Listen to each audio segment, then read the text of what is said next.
topic, that is scheduling. In scheduling, what are we going to discuss here? First one, we'll see what is scheduling. Okay, scheduling in a production order. Okay, what it does. Okay, what is basic date scheduling? What is lead time scheduling? We'll see both of these scheduling, different scheduling types. And here, after that, we'll be seeing some of the scheduling types which we can see inside the production order: forward scheduling, backward scheduling, current date scheduling. What happens if you maintain forward scheduling? What happens if you maintain backward or current date scheduling? Okay, then operational segments in the scheduling we'll be seeing, and customizing settings for the scheduling. Some of the settings we'll be seeing today for scheduling. Scheduling means basically, or in a very common term, what we can say is scheduling gives when the production order or the manufacturing activity has to start and when it has to end, along with the date and time. That is nothing but the scheduling of the production order. Production order processing and control. The scheduling function calculates the production dates and also the capacity requirements for all operations within the order. Okay. It generally calculates the date and time, and also the lead time scheduling calculates the capacity requirements for all operations within an order. When MRP performs its scheduling calculations, it determines the procurement dates for the materials which are to be procured externally for non-stock components.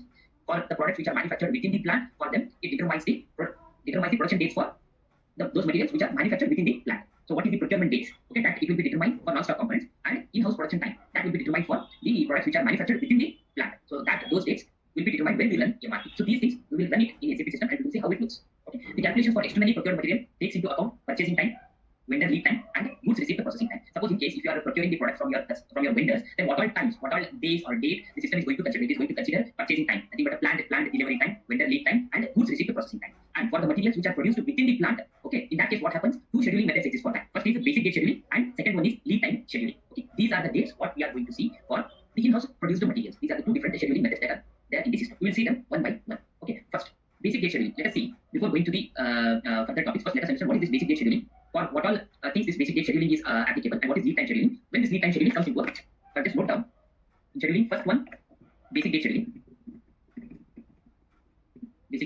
and the second one is, I think down here, lead time scheduling. Okay, so whenever you have some requirement, what you do, you run MRP. What system does? System will generate a planned order or either a purchase requisition. Okay, in case this basic date scheduling is determined only for the planned orders. So here what we can see is for in-house production time, what are the dates, what are the data that basic date scheduling is going to pick up from the material master for in-house, for the products which are manufactured within the plant. For those things, system will consider in-house production time. Or in case if that specific product is to be procured from the external vendor, then in that case system will consider the planned delivery time. Considering these two, system will give the order start date of this planned order and order finish date of this planned order. Okay, that is nothing but the basic date scheduling takes place whenever we run MRP. This is only for the planned order. This basic date scheduling happens only for the planned order. In case, we can also convert the planned order into the production order, and also we can convert this planned order into the purchase requisition in case of externally procured materials. So what are the dates? What are the data that is going to consider? System will consider in-house production time, which is maintained within the material master, for the products which are manufactured within the plant. And it will consider planned delivery time for the products which are procured from our external vendors. Considering these two data from the material master, the planned order will give the order start date and order finish date. So let us go to the system and let us see first what is this basic date scheduling, from where this basic date scheduling will pick up the data from the material master. And here you need to consider, system is not going to consider any capacity requirements during basic date scheduling. Okay, system does not consider the capacity requirement. It will not check whether that specific work center is available to manufacture our finished product or no. It doesn't consider. It simply generates the planned order and keep. It does not check whether that specific work center or specific person or group of people they are available to start manufacturing or no, whether they are free or no. It won't check. It simply creates the planned order and keep them in the stock requirement list screen. Okay, first let us go to the basic date scheduling. So from where this data is for the basic date scheduling. So let's go to our material master MM02. This is our finished product. We continue. Let us select MRP2 view, and this is our plan. Here you can see there is one separate tab in MRP2 tab that is called scheduling. In-house production time. You can see in-house production time, planned delivery time, goods received processing time. Okay, here what happens? This in-house production time is only maintained for those products which are manufactured within the plant. Okay, and planned delivery time will be maintained for those products which are procured from our external customer. So that is what this sentence indicates here. Okay, so in both the cases we can generate a planned order. Okay, whether it is produced in-house or it is procured externally. In case if it is produced in-house, then system will consider this in-house production time, whatever we maintain here. These are always maintained in days. Okay, and here planned delivery time for externally procured material. So this is the product, is a finished product we are manufacturing within the house. So we will be maintaining in-house production time. So what I will do, I will maintain some 4 days over here. Okay, 4 days. And I'm going to save my material master. And here you need to take one more point into consideration, that basic date scheduling can happen independent of lot size and dependent of lot size. Okay, what are these two things? We will study once we see this.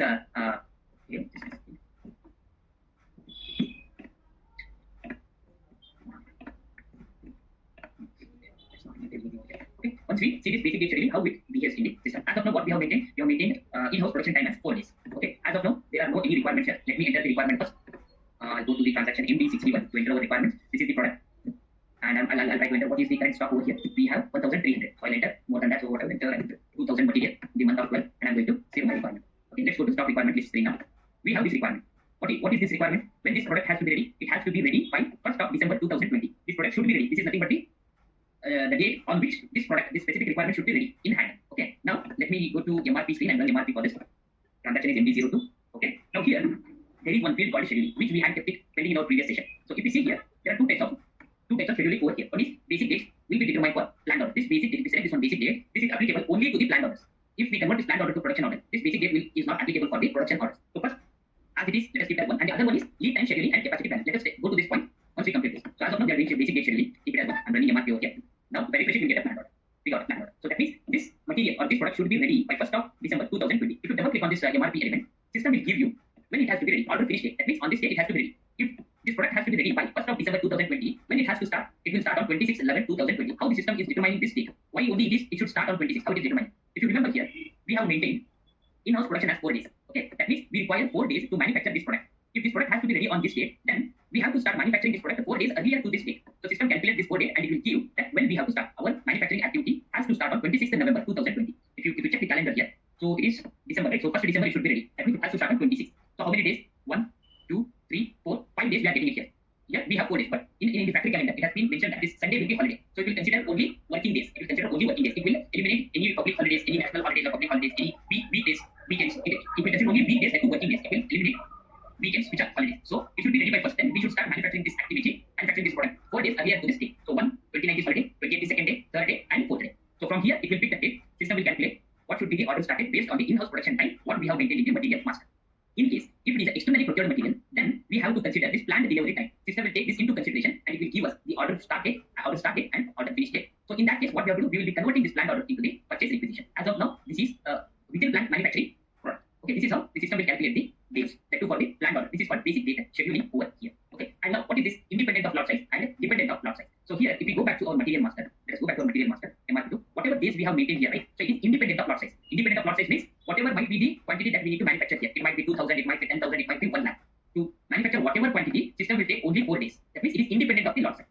That is the meaning of it. Then what do we mean by dependent on lot size? So let us go to this work scheduling view here. Here we can see lot size independent. We have maintained 4 days for in-house production time. Now in case if you want to maintain lot size dependent, then in that case we have to remove this value and we have to maintain the processing time here. Processing time, let's say I'll maintain 1 day to manufacture 100 pieces of this material, of this product. In that case, what happens? Suppose if we need to manufacture 1,000 pieces, then how many days it will take? It will take 10 days. It will take 10 days. That means this is dependent on the lot size. This is dependent on the lot size. Now let us take this scenario. First, earlier what we did, we got one planned order. And to manufacture this much of quantity, whatever might be the quantity, that doesn't matter. To manufacture this X number of quantity, it took only 4 days. From here till here, it took only 4 days. Now if I maintain this value here, if I maintain processing time as 1 day, and in 1 day we can manufacture only 100 pieces. In that case, what happens? Let us see that scenario. And of course here there are 2 more fields for setup time and inter-operation time. These 2 are again lot size independent. Whatever setup time you add it over here, if you add 2 days, and inter-operation times if you add 1 day, so these 2 will get added to this processing time. If you add this 1 day here, this 1 day plus 1 day will become 2 days. Here the setup time, setting up of machine, inter-operation times, these are all again lot size independent. Lot size independent. The only thing we can say here is processing time. If you maintain 1 day, that too in 1 day, if it is dependent on lot, how much lot we can manufacture. In 1 lot, how much quantity we can manufacture? 100 pieces. So I'm maintaining this setting here. I'm saving this material master. Now let us go here. Now how many we are manufacturing? So 2,000 quantity is our requirement. Okay, 2,000 quantity is our requirement. Now I have removed this independent lot size in-house production time. Okay, I have removed it, so that's why it's 0 here. Now we have to, our requirement is 2,000. Out of this 2,000, 1,300 is already there. So we need to manufacture only 700. To manufacture 700, how many days system should take? It will take 7 days. Okay, per day we can manufacture only 100 pieces. Now I will run MRP once and let us see how the system behaves. I'm going to the MRP screen. Okay, what's wrong with this?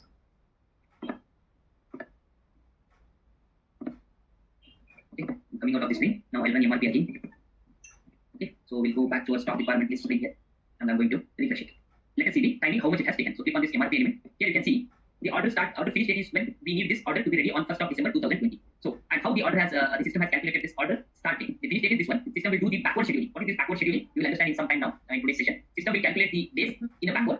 Okay, and it has given us when we have to start on 23rd, we have to start it so that we can finish this manufacturing activity on 1st December 2020. So it should consider 7 days because we are manufacturing 700 quantity. So let me go to November. So 1st December it should be ready. Calculate this one, and I will not count this 29 as its holiday. 1, 2, 3, 4, 5, 6, and 7. So we have to start on 7. From where this date is, from where the system is picking up this data so that it will calculate on 23rd would be the start date. It is taking the data from our material master where we have entered this data over here in work scheduling view. Okay, because of this, as it is a lot size dependent, here you can see lot size dependent. So 1 day we can manufacture 100 pieces. So our requirement is to manufacture 700 pieces. That is why system is taking 7 days, and it is giving us the order start date. Here the system is giving us the order start date of this planned order and order finish date of this planned order. Hope this is clear. Okay, now let us study what is this lead time scheduling. Okay, I'm just going to save this one. I'll maintain again 4 days here, lot size independent. I'm going to save it here.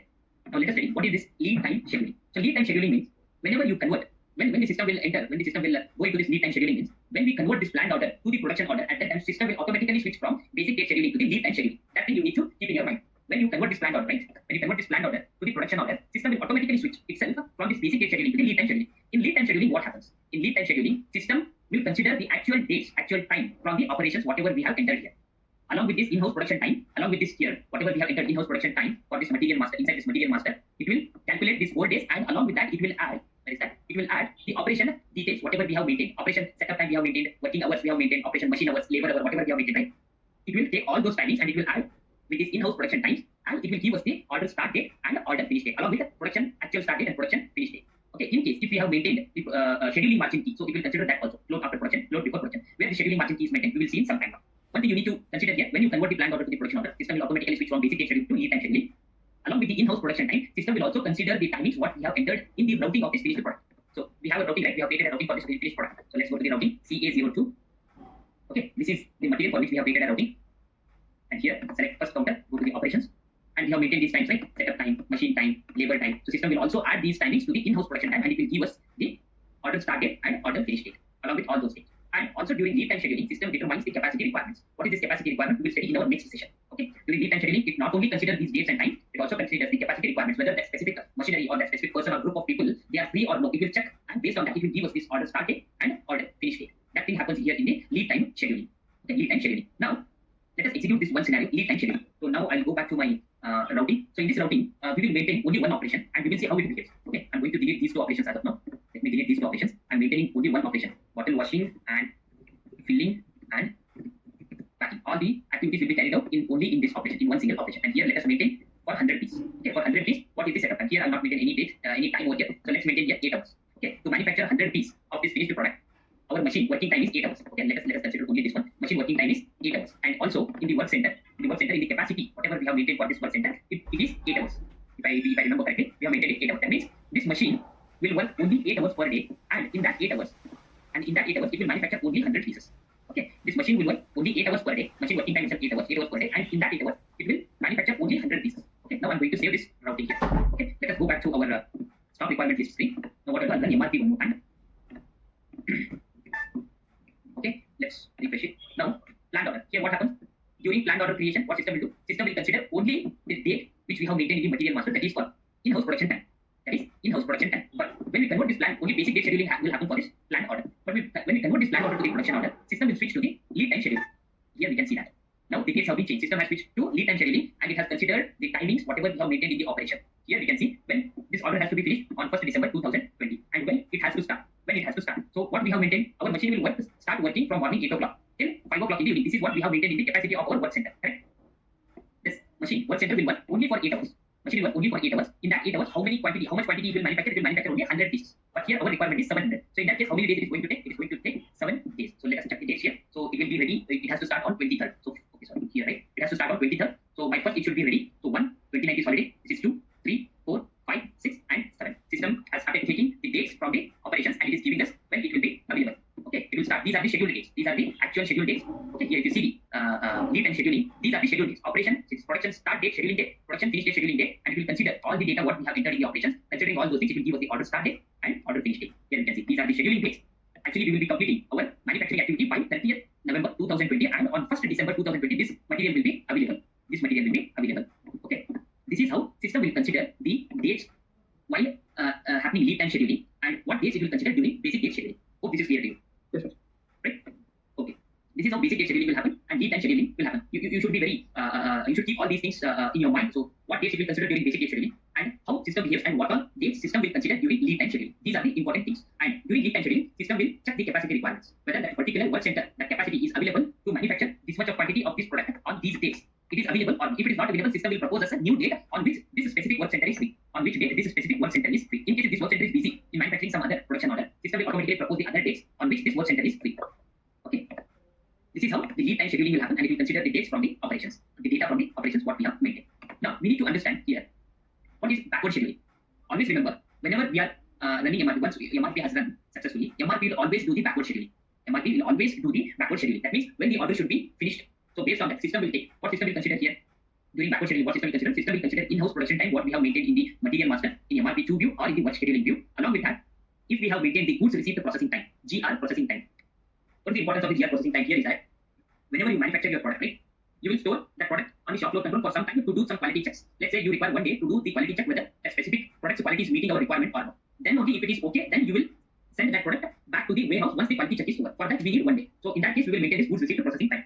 Okay, system will consider this time also along with this in-house production time. In case if we maintain this goods received processing time, this is maintained again in MRP 2 view. Along with that, if we have maintained any opening period in scheduling margin key, it will add this date also and it will give us the order opening date along with the order start date and availability date along with the order finish date. It will consider all these dates, whatever data we maintain here in the material master and in the scheduling margin key. The scheduling margin key we will study in our further slides.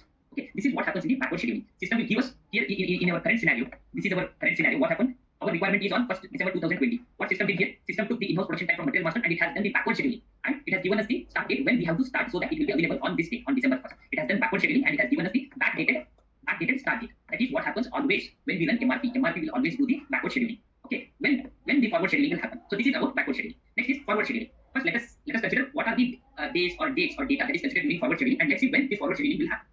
So during forward scheduling, system consider in-house production time, what we maintain in the material master, along with that goods received processing time. Okay, that is also maintained in MRP 2 view of material master. System will consider these 2 dates. It will add up and it will give us the order start date and when is the availability date. So order finish date we will get it here with in-house production time. But by adding this GR date, when this product is actually available with us in the warehouse so that we can deliver it to our customers. So that is the availability date. It will club these 2 dates and it will give us the start date and when that specific product is available. That is availability date. When this forward scheduling will happen. So now the question is, MRP will always do the backward scheduling. Okay. Now when this forward scheduling will happen. So let us see the scenario. I will go to this requirement. Now what I will do, I will remove this requirement and I'm going to save it. I will run MRP so that the planned order will be removed from the stock requirement list. Okay. Now let us enter the requirement again MD61. Suppose in case the requirement date is in the past. So once the date is over and let's say today is 31st. Okay. 30th is already over. 30th of October is already over. But the requirement date falls on 30th October. The finished product should be required on 30th of October, but the date is already passed. In such cases, what happens? System will do the forward scheduling. Okay. I will enter the requirement over here. I'll enter the requirement of 2019. And I'm going to save it. If we go to our stock requirement list screen, system will give us the independent requirement. Okay, when is the requirement? Our requirement is 1st October 2020. This date is already passed. Okay, we cannot go back to this date and we cannot deliver, manufacture this product on this date. Okay, because it's already passed. In such cases, what happens when we run MRP? In only this type of cases, MRP will do the forward scheduling. Okay, so let us run MRP and let's see how it is. So go back. I'm running MRP now. Okay, so come back to stock requirement list screen. I'm going to refresh this. Now you just see when the planned order has created. Planned order requirement date has come on 5/11/2020. Okay, and rescheduling date. The system is given that this planned order rescheduling date is 1/10/2020. It has been rescheduled. Why it has been rescheduled? Because this date is already over. We don't have this date in our hand. In such case, system will do the forward scheduling and it will give us the date. So go to the planned order here. Double click on the planned order. System has given us saying that this order should be finished on 5/11/2020. Okay, if it has to be finished on 5/11/2020, when it has to be started? It will start on 31st of October. That is, we have to start manufacturing. System will start manufacturing from today's date. In that case, what happens? System will take today's date, the current date as the order start date, and it will give us the order finish date. It will give us the future date and order finish date. This thing happens only during forward scheduling because the requirement date is already in the past. In such case, what happens? System will consider today's date or the present date or current date as the order start date. So that we have to start manufacturing this product as soon as possible today itself. And order when it will be finished? It will be finished on 5th. So this date, why only 5th? It is considering 4 days. It is considering 4 days. Here, 31st. Tomorrow is Sunday. It is not considering the tomorrow because it is holiday. 1, 2, 3, 4. 4 days. On 5th day, it will be ready. So this is called as forward scheduling, and this happens when we get the requirement in the past date. If the requirement is in the past date, this forward scheduling will happen by considering today as the order start date and order finish date will be calculated based on this in-house production time and goods received processing time in case if you have maintained goods received processing time here. Okay, so this is how the forward scheduling will take place. Hope this concept is also clear to you. Yes, sir. Okay, so let's move on to the scheduling margin key. Okay, what is the scheduling margin? Scheduling margin key contains 4 different parameters. Okay, all these 4 different parameters are always maintained in days. You note down this thing. Okay, it contains 4 different parameters like opening period, float before production, float after production, and release period. Okay, these 4 parameters are always maintained in days. Okay, next, where the scheduling margin key is maintained. So let me go to material master and let us see where that scheduling margin key is maintained. Go to MM02. Okay, go to MRP2 view. Come here. Here you can see there is one field called scheduling margin key. If you click on this F4 option, here you would be able to see different scheduling margin key. If you want, you can create your own scheduling margin key and you can maintain the values here in these 4 different parameters. These are the 4 different parameters: opening period, load after production, load before production, and release period. Okay, here 10 means what? It is 10 days. Load after production 1 means 1 day. This is 2 days, and this is 5 days. So what are these things? What are these things? Opening period. Opening period means number of work days. We should not consider any holidays here. System will consider only work days. Always remember that. Number of work days subtracted from the order start date to determine the creation date. Here, if you see here, this is one of the simple. I'm just telling you number of work days. What system will do? System will subtract those. Suppose if you maintain the opening period as 5 days, 5 working days will be subtracted from the order start date. What is the start date? Here, 5 days will be subtracted from this order start date. Okay, and which determines the creation date. Along with this 31st, system will system will reduce another 5 days. So it will go back again. 1, 2, 3, 4, 5. This will become on 26. This will become on 26. That is the meaning of the system will subtract the order start date to determine the creation date. the opening period can be used for MRP controller as an extra time buffer. This is not mandatory. This is not compulsory. This is just an optional option just to give the extra time buffer. All these four parameters are nothing but the time buffer, extra buffers. The opening period is only used in the backward scheduling. Okay. In forward scheduling, this opening period is not considered. This is used only in the backward scheduling. Okay, extra buffer time means what? Like, for example, flow to before production. Whenever you are starting your production activity, you will check for all the raw materials, packaging materials, whether they are available or no. You will check your machine condition, whether that machine condition is perfect or no. So to do all these things, you might require 1 day. So for that, what you do, you will maintain 1 day for the production, flow to before production. That is nothing but the cushion time or the extra time that you are taking before starting your production activity. So that means flow to before production. And what is flow after production? After production is now you have finished your manufacturing activity. Once after you finish your manufacturing activity, you want to check the parameters related to your product. So these are the number of work days used as a flow for scheduling between order due date and the scheduled finish date. The safety margin after production is used for compensating malfunctions within the production order production. Suppose you are manufacturing your finished product, right?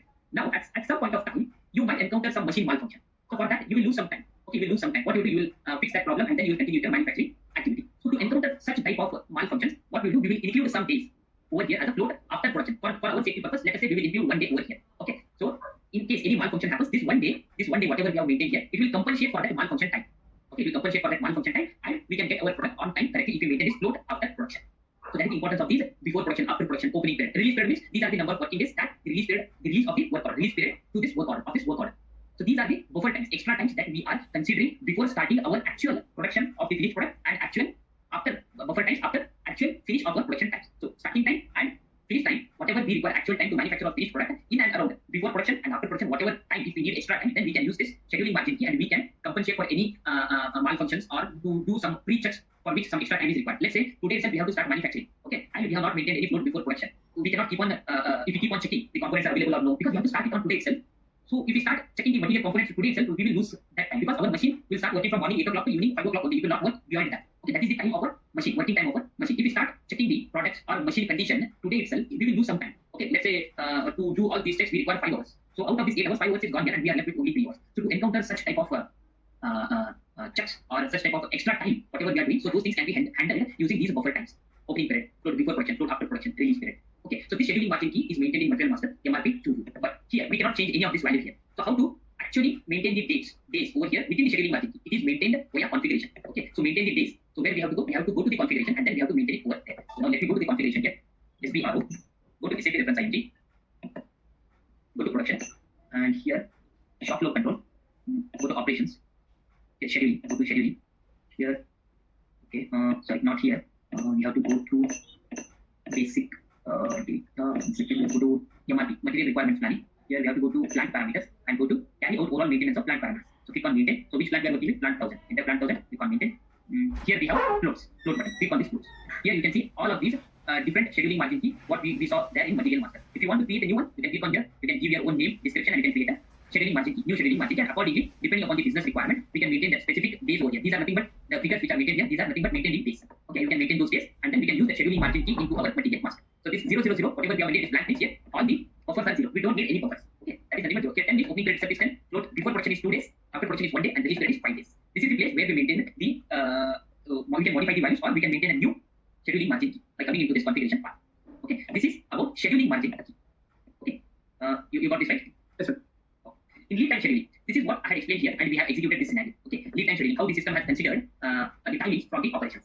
Okay, just now we have seen this scenario. In lead time scheduling, it not only considers the data from the operations, it will also consider the days from the scheduling margin key. If at all we have maintained the float before production and float after production, based on that it will give us the order start date and order finish date. Okay, and these are the actual schedule start date and actual schedule finish date. Here we have seen this, right? If we go inside the production order, okay, I have already changed that.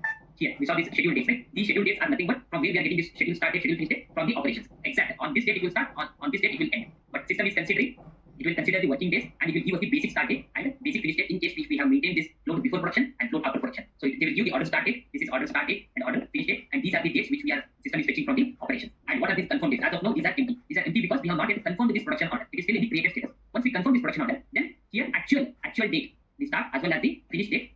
Whatever we did, the activity in our previous session, confirming the production order, after confirming we did goods received. So when we confirm the production order, at that time the confirmation date will come over here, or actual confirmation date, when it has actually started, when it has actually ended. So that is nothing but confirmation date. And here we can see the scheduling margin key. From where the scheduling margin key is coming into this production order, from this Material Master. In this Material Master, we have maintained the scheduling margin key MRP 2 as 000. So that is why the float before production, float after production, everything is 0 here. Release period, everything is 0. Suppose if we maintain some other scheduling margin key here, along with this, system will system will take all the days which we have maintained within this scheduling margin. Based on that, these dates will be calculated. Schedule the order. See, now I have scheduled the order. This date got changed. Considering these dates and it got changed. This is how system will pick the days and the date, whatever the data we maintain in different locations. It will pick those dates and it will give us the actual order start date and actual order finish date. Okay, this is the same screen what we have discussed earlier. Okay, within the operation, you need to consider there are some more time elements that we can maintain within the operation. Okay, what are those time elements? Extra different time parameters where we can maintain them. So here these are the operations: operation 10, operation 20, operation 30. Now as of now, what parameters we have seen within the operation? We saw the setup time, machine working time, labor time, all those times we have seen. Apart from this, we have some more time elements. Okay, what are those time elements? Those are called as inter-operation time. Okay, those are called as inter-operation time, and these inter-operation time includes wait time, queue time, move time, or it's also called as a transport time. Here we can see what are those time inter-operation time means. These are also the float times. Okay, floats. These are also called the extra buffers or float times. If you want to maintain them, then depending on the business requirement, we can maintain this. It's not mandatory to maintain everywhere all things. Okay, queue time means what? Queue time is used to compensate for the malfunctions and the delays within an operation. Suppose let's say one of the operation is being carried out in one work center. Suppose let's say that work center got breakdown. There is some malfunction has happened in that work center. So in that time, what happens? The production activity stops over there itself for that respective operation. So if at all we want to compensate that time delay, then we can maintain this queue time. Okay, we can maintain the queue time in both. This queue time option is available in both. It's available in the work center as well, and is also available in the operation. We will see them where they can be maintained in these two master data. Okay, once after this queue time, we'll be going to this move time. Move time means what? Move time is in addition to these operation segments, you can define a move time. Okay, along with this queue time, we can also define the move time. Move time is the time needed to move the material from one work center to the next work center. Suppose we had three different operations, right? So in one work center, we will be carrying out one operation, one activity. In the second work center, we will be carrying out the second activity, second operation. So once the product is ready and it is ready, it is out from the first operation or from the first work center, we have to move that product to the second operation so that the second activity takes place. Okay, so during moving from operation to operation, that product moved from operation to operation, whatever time it takes, so that time we can maintain it as a move time, moving from one operation to other operation. Move time is always between two operations and is assigned to the preceding operations, not the succeeding, not the next operation, the operation which is behind the first operation. Okay, the first operation can be assigned with this move time because the product will move from first operation to second, from second to third, third to fourth. In this way, during this movement, if at all there is some delay and we want to encounter that delay or that time, we can maintain that time here in the move time. Okay. And wait time. Wait time. What is this wait time? Wait time is the time between the end of execution of the first and the start of the second operation. So whatever the product, once it is out from the first operation, if it is still waiting over there from moving to the second operation, whatever the wait time will be there, if we also want to capture that wait time, then we can capture it under wait time, and this wait time is also maintained here in the operation inside the routing. There are two types of wait time. One is maximum wait time and minimum wait time, but this maximum wait time is only for informational purpose. Okay, system will consider only the minimum wait time into account. It will not consider the maximum wait time. This is only just for the information. While considering, system will only consider the minimum wait time. Okay, now let us see where all these things are maintained in the system.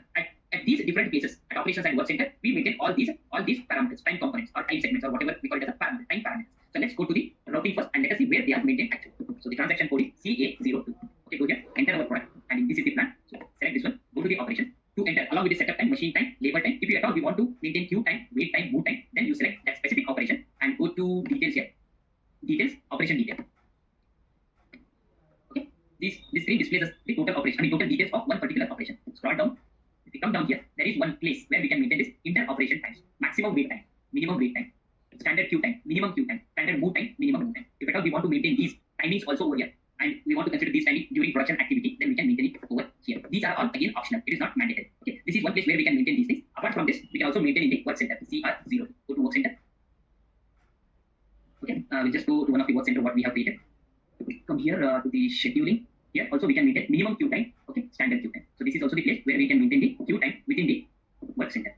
So these are the places where we can maintain all these timings over here. So from all these places, if at all we have maintained any data, system will check whether we have maintained it or no. But system will check all these places. If any extra times or buffers, if any of those are maintained, it will take that data into the consideration. Based on that, the production order start date, end date, or schedule start date, schedule end date will be decided. System will decide that specific date and time based on all these parameters.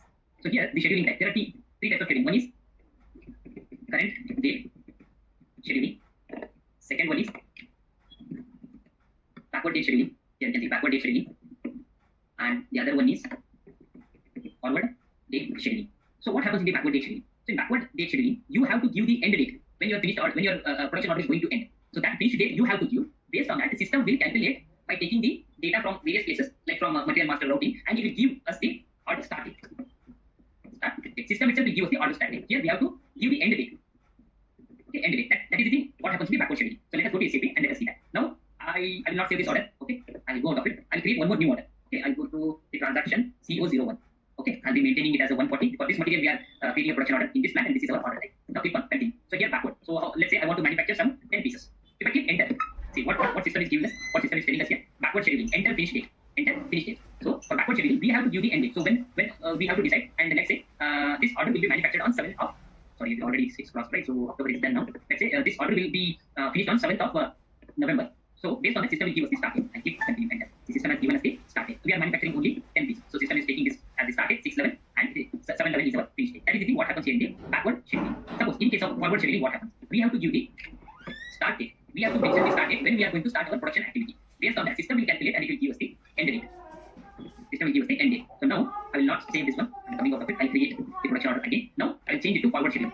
Here. Now if I keep continue, what is the message that we are getting here now? We are getting that fill in all required quantity. Right? I want to manufacture 25 pieces. Okay. Now forward scheduling, system is asking us to use start date. Okay, when we want to start. Based on that, system will do the calculation and it will give us the end date. So now I will maintain the start date as I want to start this on 7th of November. Okay, click on continue. Now system has given us the order finish date. This is what it is happening as a forward scheduling. Forward means forward scheduling.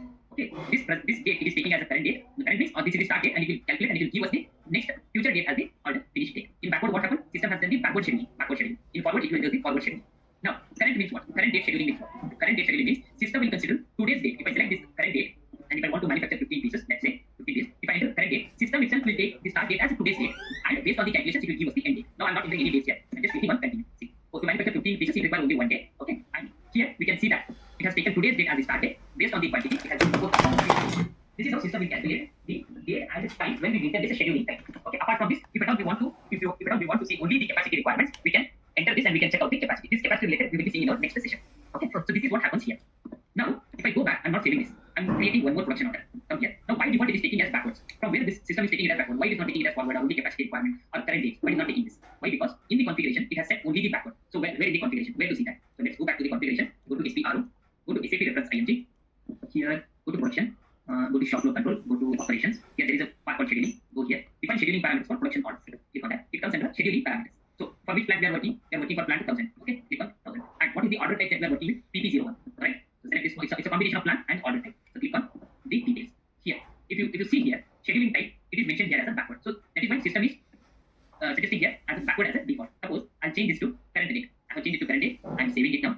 Okay. Yes. Now I'm going back to my production order. I'm not creating this production order. I'm coming out of it. I'll create one more production order. As it is a combination of plant and order type, it will work only for this combination. Okay, so this for plant 1000 and PP01. Here you can see plant 1000 and PP01. We have maintained this setting. So let us continue. See, by default now what we are getting it as a current date. Why? Because this is the configuration change or the setting what we have maintained here. So this is called as a scheduling. These are the different scheduling types. I'm not saving this order. I'm coming out of it. So this is about the scheduling types.